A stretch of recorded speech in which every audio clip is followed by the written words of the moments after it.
Should Canada consider clamping down on foreign broadcasters? Given Fox News' inflammatory commentary questioning Canadian sovereignty, some are suggesting the CRTC consider banning it, as it did RT, the Russian state-controlled channel. Does banning these channels constitute an attack on free speech? Let's discuss with, in Calgary, Alberta, Peter Menzies, Senior Fellow at the Macdonald-Laurier Institute and former Vice Chair of Communications for the CRTC. In the nation's capital, Christopher Dornan, former professor at the School of Journalism and Communication at Carleton University.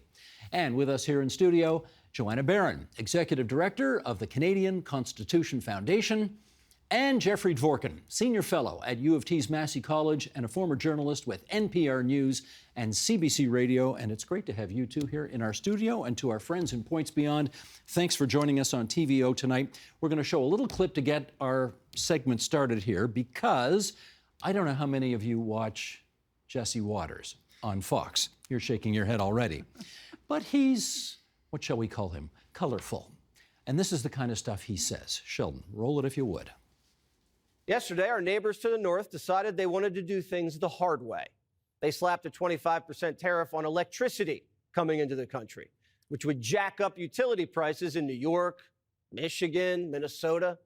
Trump hit back this morning, announcing he was doubling the tariffs on Canadian steel from 25% to 50%. The Canadians didn't like that, and they fired the first official shot of the American-Canadian war. Let me be clear. I will not hesitate to increase this charge. If necessary, if the United States escalates, I will not hesitate to shut the electricity off completely. That's an act of war. I almost don't know where to begin because Jesse's a very amusing guy, but he's, you know, an ignoramus and says stuff that I think is kind of, well, that Canadians probably think is completely ridiculous. But the question, Joanna, is should it be disallowed on our airwaves? What do you say? So no, this is clickbait dressed up as commentary. Jesse Watters, even though he may echo some of the rhetoric from the Trump administration, he's an independent broadcaster. He does not speak for the U.S. government. And we should allow this and we should respond to it in due course. Peter, what do you say? I get that people would find it offensive, but I mean, I've listened to rhetoric coming out of Quebec for 50 years, doubting Canadian sovereignty and talking about outrages and that sort of stuff. And we've survived. We move on through these things. And I think just one kind of, infotainment presentation doesn't justify removing these guys from their cable license. Christopher, presumably there's some line somewhere which, if you're on one side of it, you may not like what they say, but it's acceptable. And if you're on the other side of it, it is unacceptable and it is, I guess, illegal. Where does this fall on that line? Well, at the moment, it's certainly not illegal.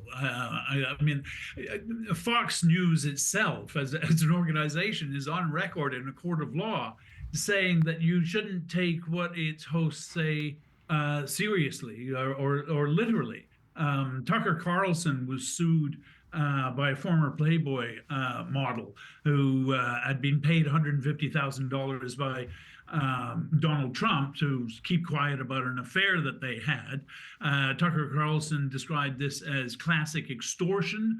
The Playboy model sued for slander. And Fox News' defense was that no reasonable viewer would take what Tucker Carlson says at that literal value, that he's an entertainer, he's a kind of circus freak. And the judge agreed with that defense.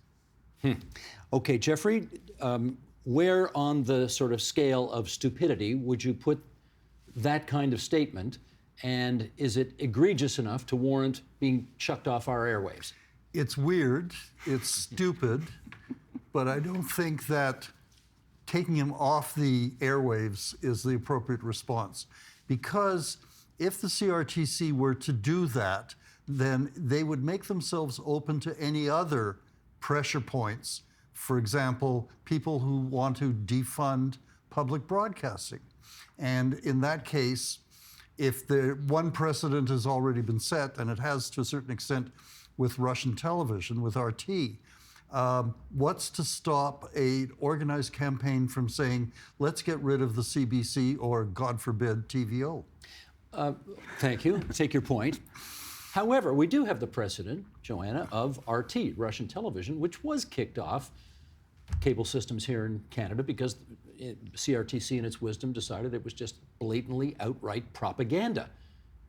You could say the same for Fox, couldn't you? So I'd say there's three important distinctions. First, RT is state-controlled. Fox News, although again, it certainly seems to have a cozy relationship with Republican Party rhetoric, it is an independent broadcaster. Second of all, it was broadcasting repeated systemic threats during an active military campaign. So it was directly acting as Putin's mouthpiece.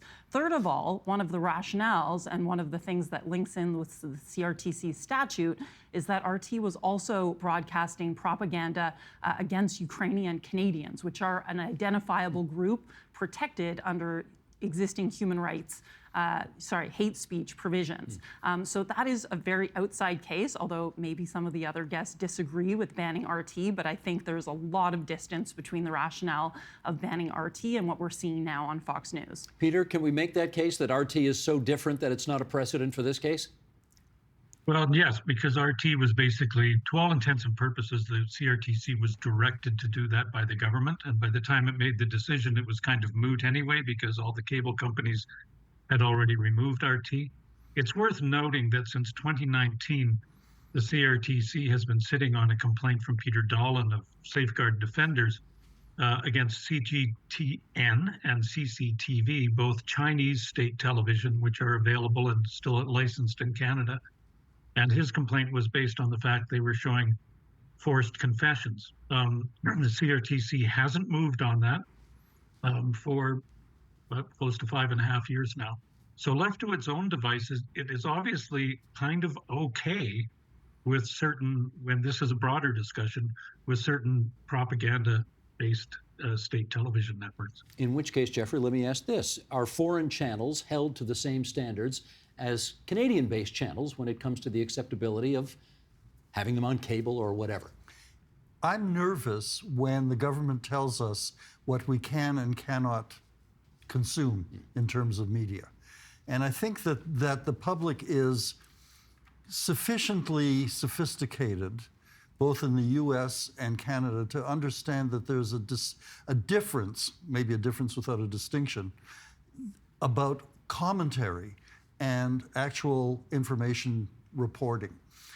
Fox News has actually a pretty substantial news operation, as opposed to its evening entertainment bloviating. And I think that to ban Fox News entirely would be a disservice to those Canadians who want to get a particular perspective from the United States. And I think that if Canada goes down that line, we end up in a very shaky position when it comes to free speech. As I would tell my students when I was teaching at U of T Scarborough, you don't have the right, students, not to be offended by something. And at some point, when, God willing, you all get jobs with media organizations, your assignment editor will say, we want you to go and interview someone with whom you really disagree. And if you were to say, oh, I'm too sensitive to talk to this person, You're in the wrong business. You're in the wrong business, exactly. Christopher, let me read some of a little snippet here from the CRTC's decision on why they decided to get rid of RT as an option for Canadian viewers, and then have you come back with some comments on that. RT's programming is not consistent, says the CRTC, with the standards against which Canadian services are measured, nor the policy objectives set out in the Broadcasting Act. The CRTC is also concerned with programming from a foreign country that seeks to undermine the sovereignty of another country, demean Canadians of a particular ethnic background, and undermine democratic institutions within Canada. Okay, Christopher, couldn't you say that Fox, and Jesse in particular, was doing all of those things? Yes, you could. And I think that if the political temperature between Canada and the United States actually changes, then there may be a legitimate case and an urgent need to remove Fox News from Canadian cable and satellite channels. If it becomes, if it moves away beyond just sort of hyperbolic exaggeration for entertainment value, if it becomes evident that that the United States is genuinely and seriously has set itself on the economic ruin and the political subjugation and the territorial absorption of Canada. I mean, basically, if we're on a war footing, then it may become necessary, certainly to threaten to remove Fox News from the Canadian media diet. Because just as you don't buy weaponry from an enemy, we're revisiting the purchase of the F-35 fighter jets, you don't willingly give a propaganda platform to the same enemy. So the RT case, I mean, you said, well, we removed it because it was a propaganda outlet. That's actually not why we renewed it. We renewed it under the hate speech provisions, that it was exposing Ukrainians and Ukrainian Canadians to contempt and putting them in harm. If the political temperature between Canada and the United States becomes so charged that we're on the verge of conflict, then the circumstances have completely changed, and we will have to revisit whether we would allow somebody like Jesse Waters to mouth off to our detriment. All right, Joanna, tell me, Sheldon, quote board number 2, please. Tell me if, in your view, this rises to the level of hate speech. This is also from Jesse Waters, who said, the fact that they don't want us to take them over makes me want to invade. I want to quench my imperialist thirst. Does that sound like hate speech to you? It sounds like satire soaked in insolence. I hate it. Do I think that the state should ban it? Absolutely not. And I also want to make a point. Think about this geopolitically. Do we really want to hand Trump and Fox News a perfect, wrapped with a bow case example of liberal elites banning conservative viewpoints? It wouldn't strengthen our position. It would make us a laughingstock. And we can handle this. We can laugh back. This is a joke. Peter, any risks in airing this kind of drivel? I don't think so. I mean, it's drivel, right? I mean, there's drivel all over the place if you look hard enough for it. I think there's great risk in talking about banning things like this, because, as Joanna just said, I mean, it would just, Fox News would just more than double down. They would triple down and say Fox News banned by Canada, like, in the way they'd go and just beat up on us more and more. It would be useless. It would also cut us off from a good platform that our politicians have been using to try to communicate to Trump's base, which is very much a Fox News crowd. Doug Ford, Daniel Smith, others have been interviewed by them and been able to make the case against tariffs to that audience. So I think it would be, I don't think you find freedom through authoritarian acts. Let me put it that way. Freedom through authoritarian. Okay, that's an interesting way to put it. Jeffrey, how about to you on that one? How much bloviating, it sounds like, that was your word, I love that word, incidentally. How much bloviating should a guy, be entitled to do before he's nuzzling up against hate speech? Well, hate speech has a certain definition, both journalistically and legally, and one has to be very careful in this country to determine the differences between or among the various points of view that get expressed.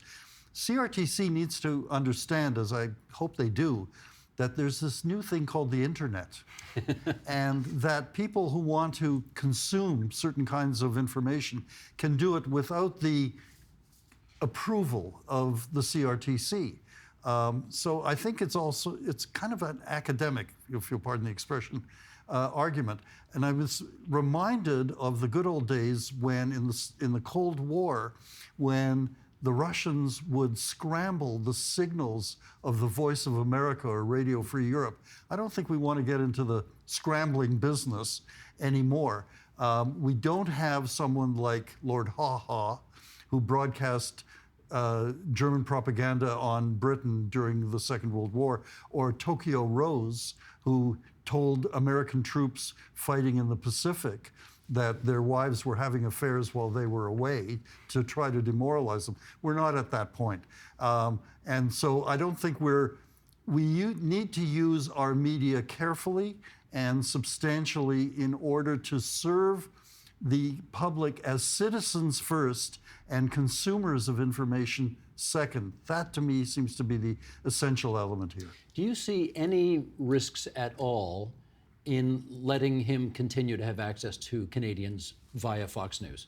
Well, we've seen the opposite reaction, right? We've seen unprecedented amounts, surges of patriotism. The I Am Canadian ad is back. So I personally have faith in the immune system of Canadian civil society to see this and reject it. Peter, what about you? Any risks at all here? I don't see it. I mean, I think the risks are in the reaction and overreacting to these sorts of things. I mean, I think we should remember that Fox News isn't like on your basic cable or anything. If you're going to be watching it, you have to subscribe specifically to it, just as you did have to do with RT, and you have to do with CCTV, the Chinese state thing. So it is not forced upon you, or it doesn't come to you unwillingly. You have to make the choice to accept it yourself, and agreed with everything Jeffrey just said about the internet. Speaking of which, the CRTC actually said in the RT decision that it wasn't an offense against free speech because, after all, people can still watch it on the internet. Right. Jeffrey. I spent a few years in Washington, so I've drunk enough Potomac water to be influenced by the incredible power of the First Amendment to the American Constitution. And Justice Louis Brandeis said that sunlight is the great disinfectant. And yeah, we are going to have to put up with some oddities, Jesse Waters being one of them. But I think that in the end, the idea that people have the right and the obligation to understand what the heck's going on. And I think that sunlight really is the best disinfectant. It may be painful for a while to hear Jesse Waters do his thing, but I think in the end, reasonableness and good sense will prevail, both in the United States and especially in Canada. I mean, Christopher, one of the reasons we're doing this program is that there are plenty of comments out there on the internet, letters to the editor in newspapers, emails that we get from people who see these kinds of comments that Jesse Waters is making and ask themselves, how can this be allowed on Canadian television? Shouldn't we ban that kind of thing? So let me ask you the opposite side of the coin, which is, what would be the risk in banning Fox News from Canadians? Well, as Joanna pointed out, if we were to do so now, you hand the American administration, you hand Fox News, you hand the right wing, you hand even Canadians themselves an example of government overreach or Canadian overreach, an attempt to silence viewpoints that you disagree with.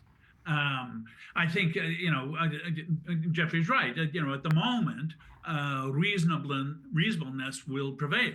But we're also dealing with a government south of the border that is not reasonable. And if things change, if the temperature escalates between the two countries, then the circumstances change, and then we may not go immediately to ban Fox News, but it may become a bargaining chip where we threaten to do so, or we open public inquiries. One of the things that the cable and satellite providers could do is, at the moment, when you get Fox News, it's bundled in with other news channels. They could choose to say, well, that's actually not a news channel, despite, as Jeffrey points out, that it does actually have a reasonably responsible news division. What it really has in the showroom window is Hannity and Ingraham and Waters and the bloviators. And the cable providers could say, well, that's not a conscientious news operation. That's an entertainment channel. So bundle it with the entertainment channels. Joanna, let me give you another example, and you tell me how, if you believe it is, this is different. When all this mishigas started happening, Doug Ford went behind a lectern and he said, I want every American-made bottle of booze off the shelves of the LCBO. He banned an American product from Canadians, from Ontarians. How is this different? So first of all, the LCBO is one of the biggest purchasers of alcohol in the world, so that actually kind of hits the Americans where it hurts. I don't think banning Fox News would do that. Second of all, I'm Canadian, so I'm more concerned about the effect of all of this on our culture and our country. And allowing the CRTC, if it were to take this step of going beyond the RT precedent, let's call it, what's to prevent a future government from directing the CRTC to ban Al Jazeera English or a progressive channel that's critical of climate policy? It would set this very dangerous, broad precedent for state censorship. Peter, can I get you on that? Apparently it was okay to ban American booze on our shelves. What's wrong with banning American channels on our TV sets? Well, I mean, there's a bit of nuance here, right? Okay, so having a cable license, being licensed as a foreign cable channel, is much different than booze. One is the flow of information, one is the flow of a product. I mean, you can say that information is a product, but I don't know that drinking Jack Daniels is a risk to your sovereignty one way or the other, right? When you get into that. So in the CRTC, in the broader picture, as Joanna said, it really, and I mean, I worked there for 10 years, you don't want to get into picking winners and losers, because somebody's winner is somebody else's loser. And you just go down that road and you start deciding what is acceptable speech in terms of that. And we have criminal laws that monitor that. And I think those are more than sufficient. The CRTC to get into that, the next thing you know, somebody's filing a complaint against CTV Newsnet for saying something that bothers them. But Jeffrey, it's not, I mean, Fox does not have the God-given right to be on our cable systems or to have access to Canadian viewers. It's a privilege for them to do it, right? Do you make the distinction there? There's enough interest in a variety of sources of information, including Fox News and presumably RT, for some Canadians to want to consume it. Is it up to a government body like the CRTC to say what is acceptable speech and what is not? There's hate laws, and that's one thing. But to be offended by something, as I say, we don't have the right not to be offended. And I think that part of the digital culture is the fact that it has become so democratic, small d democratic, and not always in a good way, because it allows for a flourishing of various ideas that maybe a generation ago, or maybe even 10 years ago, we wouldn't be subjected to. And now I was seeing my students say, oh, well, that bothers me. I'm really that offends me. And I said, well, if you're offended, what are you going to do about it? And the fact is that there is, in the information culture, there's enough information to work against what you find to be offensive. And as a journalist, I would tell my students, you have the obligation to present alternatives. And if you can't do that, as you say, Steve, they're in the wrong business. Well, let me find another scenario for Christopher to chew on, and that is this. What if enough people who are, for example, cable company consumers, decided to have a protest every weekend down at, and fill in the blank as to your favorite cable company, and tried to pressure them to take Fox out of the offering mix? Would the cable companies be within their appropriate rights in a democratic society to bow to that pressure and remove Fox from the menu of offerings? A Tesla takedown, but for Fox News. Well, you could let the market decide, right? You know, as has been pointed out, by the time the CRTC actually got around to formally deauthorizing the distribution of RT, it was kind of moot because the cable providers had already done so. They sort of anticipated the political mood and the public mood.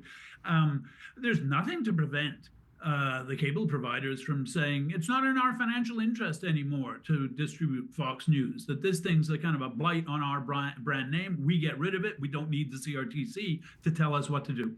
What about that, Joanna? If the cable companies decided to do it, then it's kosher? I think so. We saw something similar happen with Al Jazeera, not Al Jazeera English, which is permitted to air, but Al Jazeera Arabic. The CRTC decided that it could air only if cable companies monitored it 24/7 to screen for hate speech, glorification of terrorism, anti-Semitism, et cetera. And all of the cable carriers decided this is just not economical for us to keep up with. We're not going to carry it. And that's very philosophically different from a state broadcaster decision. Mm-hmm. Okay, Jeffrey, you having spent time in the States, I want to, okay, let's just admit off the top here, I'm kind of reaching, but I'm going to give an example and you tell me if it makes any sense at all. You know, do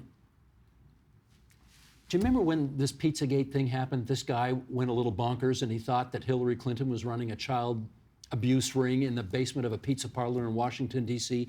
And so he went there, because he heard it on TV, so it had to be true. He went down to this place with a loaded gun and he was going to shoot up the place to rescue these kids. And of course, the whole thing was bogus. It was a made-up thing from somebody who was trying to create mischief. You know, what if some disturbed person hears Jesse saying, I want my imperial thirst quenched by invading Canada, so okay, Fox viewers, let's get out there and let's make some trouble for Canadians. Are we getting closer to a point where you'd be concerned about Fox? I'm always concerned about Fox because it has a lot of influence, and that is a problem for those of us who feel it goes too far. I think one of the things that it's important for media organizations, here's looking at you, kid, to determine is what constitutes reliable information. Has the information been verified? How can we help the audience figure out what constitutes opining or bloviating and what constitutes reliable, verified information? I think the obligation on media organizations is to help consumers of information determine what is reliable and what is just dumb. And I think that that's going to put more pressure on organizations like the Toronto Star and TVO and the CBC to calm down for a minute and help the public understand exactly what's going on here. And I mean, a friend of mine who works for the Toronto Star, he and I had the same nightmare scenario. We imagined the 82nd Airborne marching along Bloor Street.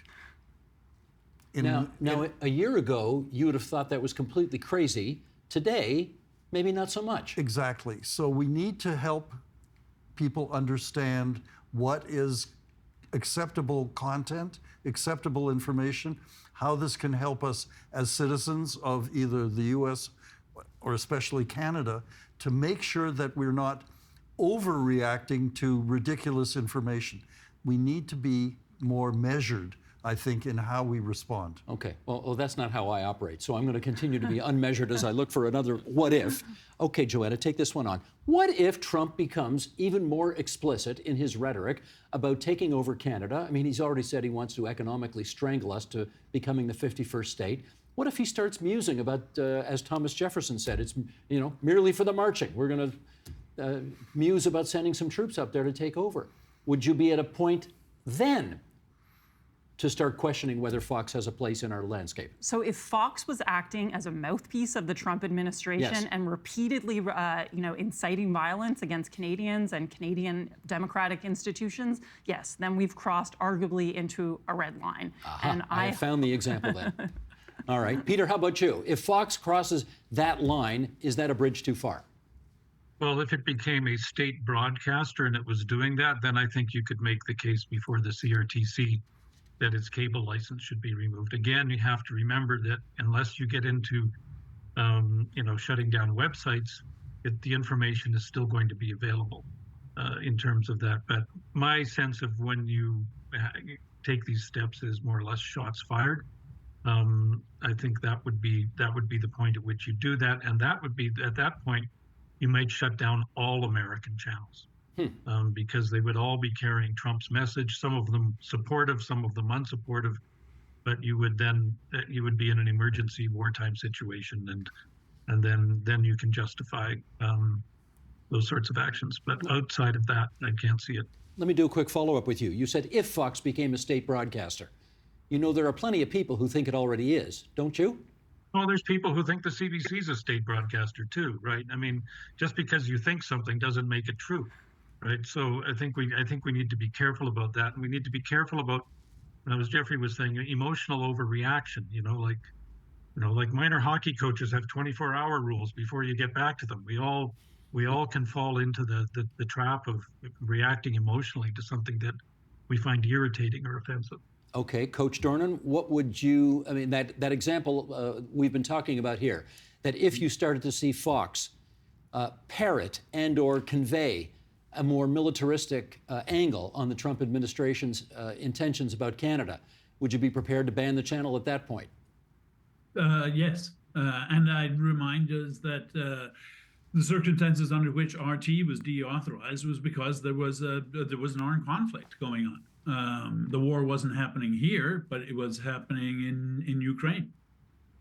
Okay, Sheldon, can I get a 4-shot for a second? Can you get all 4 guests? Perfect, that's what I'm looking for. Hands up, anybody who watches the evening primetime lineup on Fox News. Anybody here? Come on, somebody watches it. None of you are going to fess up that you watch it? My grandmother does. Your grandmother, well, she's the target demographic, maybe. None of you watches it, really? Okay, so I confess that I've watched it in hotels, but I don't subscribe to it and I don't watch it. And when I watch it, it's when I'm traveling and I'm in a hotel and I go, okay, this should be good. This should be entertaining. This should be funny, just to keep up with it. But that's it. Okay. Who's with me? Should we go down and burn down the White House? What do you think? Sorry, Christopher, go ahead. No, I was going to say I don't subscribe to it, but you get to see it anyway. The juicy bits get clipped and then recycled on social media. That is true, and you see it on MSNBC and CNN. They all love to have fun at each other's expense.